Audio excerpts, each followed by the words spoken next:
Hey guys, it's Mana here, and we're back with some more Seduce Me the Otome.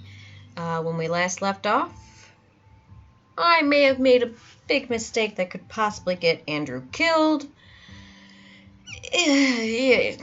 Crap. So, let's jump back in and see if, I can not kill him. It was very sweet of him to wait for me, so I accepted his ride home.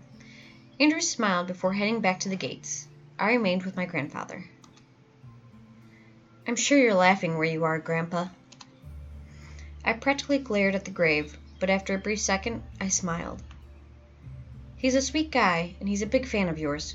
Who wouldn't be? You cared for everyone, no matter who they were. I gently ran a finger over one of the lilies in the bouquet. It was soft to the touch, but my mind was filled with Andrew for some reason. Was this grandfather's plan? Did he hope for me to meet Andrew as a kindred spirit? I wouldn't be surprised. I chuckled softly before standing. I'll be fine, Grandpa. Andrew's a good guy, but who knows? I shrugged before letting out a sigh and turning back to the cemetery gate, where Andrew awaited me. Andrew led me to his car and drove me home. I went to my room and remained there until dinner. The remainder of the night passed by surprisingly uneventful. The boys continued to train with each other, but were kind enough to stop and make me dinner. I was glad for that. Unsurprisingly, the food was perfect, but it felt a little empty without the boys to eat with me. They most likely had already eaten, but still, I felt lonely. I couldn't let it bother me. I ate and went back to my room to study and sleep. Surprisingly, I felt good about going to bed that night. I felt like I could have a peaceful sleep after the previous rough nights I had. I felt good. I drifted to sleep and woke up almost flawlessly that next morning. No grogginess, no aches, perfectly energized and bright-eyed. Man, how long has it been since I got that much good sleep? I looked at my alarm clock. I woke up 10 minutes before my alarm. Well, hey, must be my lucky day. Karma owed me some luck. After all I had gone through in merely a handful of days, I deserved some good luck. Ecstatic for the day ahead, I turned off my alarms before they could ring and got dressed. However, my phone started to quickly buzz from an incoming text. Huh? Who's texting me this early? Yo, Anderson! You're carpooling with us from now on. We're not letting you waste your money on a bus. Get ready and be at your gate at 7 stat. All right. I smiled. My friends were the best. I couldn't drive yet, and I didn't have a car, so it was awesome that my friends would let me carpool. I checked the time. 6:30. Perfect. I can eat some breakfast before they come.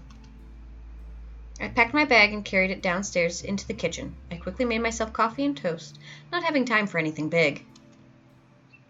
I let out a soft sigh in happiness as I sipped my coffee. I felt great, and I felt like nothing could stop me today. You're putting Naomi and Suzu in danger, right? You know that? Let me just sip my coffee here while you contemplate that. Come at me, Day. I'm ready for you. No, I'm not. I looked at the time again. Time to go. I quickly rushed to the doors, checking myself in the passing mirror.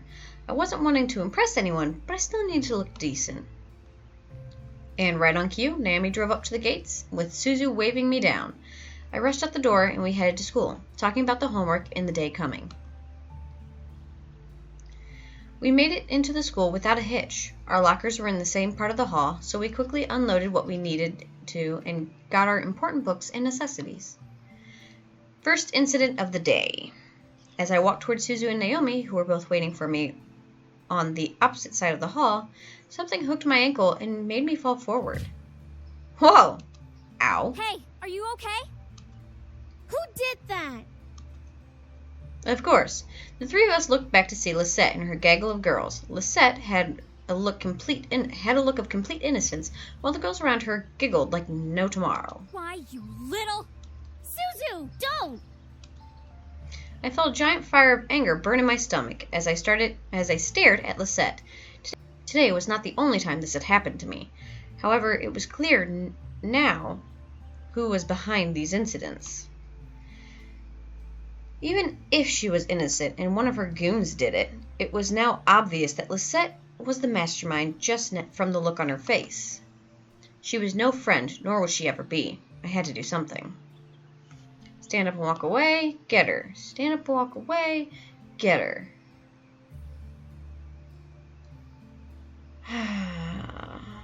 Usually, I'm pretty good at walking away. And I usually do walk away. Because I know my temper. There's a reason I don't play rage games on here. I don't let you guys see me angry. Because you don't need to see that. So I'm going to walk away. No. I wasn't going to bring myself to her level. She was a bully, but I was not going to let her get to me. I had to be stronger than her, and only then would I have beaten her. I stood up, brushed myself off, pretending nothing had happened. Anderson, you okay? That was a pretty bad fall. Yeah, I'm fine. A fall like that is nothing. I merely smiled at them, not wanting to let them know the pain rushing through my body from that fall. My arms were quaking, my shoulders were pulsing, but I remained content-faced. I quickly gathered up my belongings and nodded to my two friends. Come on, we'll be late for history. Suzu and Naomi looked at each other before frowning and nodding to me. Naomi and Suzu flanked me as we began to walk to class, away from the gaggle of bullies. As we walked, I could barely see Suzu flipping the middle finger to the group behind us from the corner of my eye. Friggin' bunch of Lisette feet lickers. That's gross, Suzu. But that's what they are. It's true. It's all OMG! Lisette is the best! Let's follow her around because we obviously don't have lives. Naomi and I could not help but laugh. The group behind us, however, did not like Suzu's words. At least my dad doesn't screw around in the black market to keep a stupid casino running. Suzu stopped. Naomi and I stopped as well, to look back at Suzu, who was completely red in anger. Suzu slowly turned to the group, glaring daggers at them. The fuck did you just say? I had to act fast. I placed my hand on Suzu's shoulder, gripping tightly, knowing she could try to push my hand away. Suzu, they're not worth it. Let's just go. No, I think it's about time we taught them some manners. Suzu. I looked at Lisette and her group. Lisette had a widely amused smile on her face, which irked me to no end. Nevertheless, I knew that fighting wasn't going to get us anywhere. Let's go. I grabbed Suzu by the shoulder roughly, pulling her back to Naomi and me. Suzu tried to step towards the group, but Naomi held onto her other shoulder. We held Suzu, who fought against our hands, as we marched to class. Surprisingly, the rest of the school day went off without another incident. I went to my classes, had lunch, and was anxious to get home. As the bell rang for school to end, I felt my phone vibrate in my pocket. Huh? A text? From Dad? I'll be picking you up today. Make sure you're ready to go when I get there. That's kind of a surprise. I quickly headed back to my locker and got my things before waiting for Naomi and Suzu. Hey, are you ready to go? Actually, my dad's picking me up. Really? Okay, I guess that kind of makes sense. We'll drive home together next time. Tell your dad that we've got you covered from now on. All right. Even while I laughed, something didn't seem right. My dad texted me to say this. Why was he going to pick me up? Had I done something wrong? I didn't know. I waved goodbye to Naomi and Suzu before heading off to the usual spot where my dad picked me up. I took the time to listen to my music while I waited. I need to go to another Rise of the Phoenix concert. Eventually, I had played the entire album with no one showing up. What the hey? Dad's never late, especially not this late. I quickly dialed my dad's number again, but as soon as I pressed call, it disconnected and read a signal disconnection error message. Malix. What the? No signal error. How do I not have signal? I double-checked my phone and saw all 5 bars for signal. He must be in a dead zone. Before I could finish, a group of hands grabbed at my hands, feet, and covered my mouth. I screamed into the hand over my mouth, struggling to pull away from the hands grabbing at my limbs. It felt disgusting and scary, feeling their hands on me. I needed it to stop. Hey! Don't dirty up Malix's prey! The voice, which sent a fearful shiver down my spine, whispered into my ear. You're coming with me, Miss Anderson. I couldn't fathom what was happening, but before I knew it, I was blindfolded and my limbs were quickly tied up. I felt myself being carried somewhere and was shoved into something that echoed the interior of a bus or a van. The doors closed and off I was taken, unsure of where I was going and why. All I knew was that I was in trouble. Great. All I saw was darkness. I felt numb as I was taken to a place I didn't know of. I couldn't even move my lips to scream. Sounds zipped past my ears. First of the interior of a car, then the outside, then an echoey space with whispers and cackles of people vibrating through it. However, the wrap around my eyes was eventually removed from my face, and my bonds were cut. It took a while for my eyes to adjust, but I found myself in a warehouse surrounded by devils, including Malix, who was smirking at me. Nicely done! Yeah. I'm sure those little shits will come running to find you when they realize you didn't return to your precious little mansion. They'll search everywhere for you. Saw this coming. Malix walked over and set the barrel of his gun against the skin between my eyes. It'll be so funny when they find your dead body instead. Too bad you can't hurt me. This is a good time to fight. I'm angry. Achievement unlocked. Fuck you, Malix! I don't know if you guys can see that. It usually doesn't show up. No way this was happening. No way was I going to let myself be a victim of this. I will. What are you whimpering? Are you praying that the boys will come and save you? I closed my eyes and took a breath before snapping up one leg and sweeping my foot across Malix's face. Ha! Malix flew to the side and rolled, rubbing his cheek in complete shock. I could feel Eris step back away from me, leaving me to look at Malix and shake my foot out from the hit. Okay, so apparently her name is Eris, but this is the first time I'm hearing this. Just gonna put that out there. Nobody had mentioned her name. It came up as question marks and everything, so... Malix quickly hopped up and growled at me, obviously surprised, but irritated beyond belief. You little bitch! You think you're tough, huh? Well, I'll show you your place. Come here! We'll see about that. Malix charged at me, dropping the gun that would never hurt me to the floor and reaching for my face. However, I quickly crouched down and swept my leg in front of me, knocking Malix down once again. I rolled back away from the fallen devil and glared as I rose back to my feet. Just because I'm human doesn't mean I can't kick your ass. I placed my hands in front of me before sliding over to Malix and slamming the tip of my foot into his head. One of the devils around us tried to step in, but Eris held out her arm, stopping them. No! Stay out of it! Okay. Let Malix deal with it. So in the text, it says her name is Eris, but it still shows up as question marks. Just pointing that out. As commanded, the devils that surrounded us stood away from the fight. The group watching us was lost in intrigue as I stood up against their leader. I continued to kick at Malix, who tried to block my kicks with his arms. I brought a foot up before slamming it down into Malix's chest. I definitely heard a rib or two crack at the impact, causing Malix to lose his breath.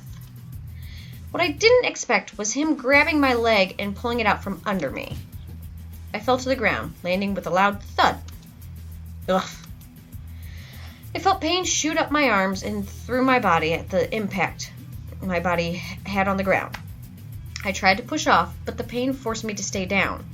Malix took that chance to roll on top of me and pin me down, glaring and smirking down at me evilly. As I tried to get him off, the futility of the situation dawned on me. I was fighting a devil. I was just a human. I wasn't magical, nor was I special. I wasn't going to beat him. It's useless, woman. You're as good as dead. Bet you regret trying to fight me in the first place now.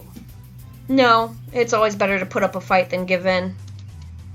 Fear began to consume me. Oh, for the love of God, please, someone find me, I prayed. I hoped that I wouldn't have to keep fighting. I was becoming desperate. You have major balls trying to fight me. You're not even a man. You're a puny woman who's about to get what's coming to her. I'm still gonna kick your ass. What made everyone in that warehouse drop our fighting faces was the screeching of the police sirens coming closer to our location. Malik smirked even wider. It's time to have fun, boys. Make sure you kill them all. The devils all seemed to get excited and started to walk past us to meet with the cops, but a loud finger snap stopped them and made them turn around. Malix and I looked to see Eris with her hand in the air, post-snap. Eris? What are you doing? Enough, Malix. We've wasted enough time in this stupid town.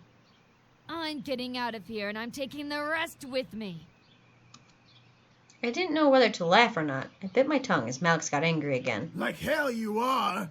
Boys, do as I say, or else.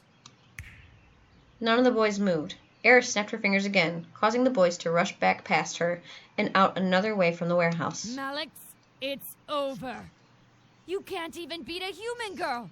You're losing your powers. Lower devils only follow higher-ups that actually have power. Shut your mouth! Malix summoned his gun to his hand and shot multiple times at Eris, who somehow managed to teleport away from the shooting line, reappearing by us. She shook her head, letting out a sigh, before grabbing Malix by the neck and pulling him off me. Malix started to choke as Eris stared at him coldly. All this for a bunch of pretty boys. You must be stupid and desperate. Eris looked at me, making me tense up. Human, I suggest heading home to your pretty boys. You don't want to get involved in a supernatural investigation. It's a pain in the ass. I will take your word for it, darling. She then turned back to Malix, glaring daggers into him as he glared back at her. You really think women are weak? Let me fix that, sweetie. And with that, Eris vanished into the shadows, taking Malix with her. As I was left alone, the police siren stopped. I looked over to the open passage to see the incubi with a large police siren megaphone staring at me in surprise. Where is he? I swear I'm gonna... He's gone. Eris took him and left. They won't be coming back. It was all so surreal. I was helped by a devil, but I quickly shook off the feeling. I was alive, and that was all that mattered. I fought to stay alive, and there I was. The boys tried to question me, but James cleared his throat, catching the attention of his brothers and me. Let's just get you home, miss. There's nothing more to see here. All together, we began to walk out of the warehouse back home. There was no way in hell anyone was going to find out about this. It was over. Malix was gone, and the boys were finally safe. A wave of relief ran through my body at the thought of never having to deal with that group again. At the same time, a ping of realization hit the back of my mind.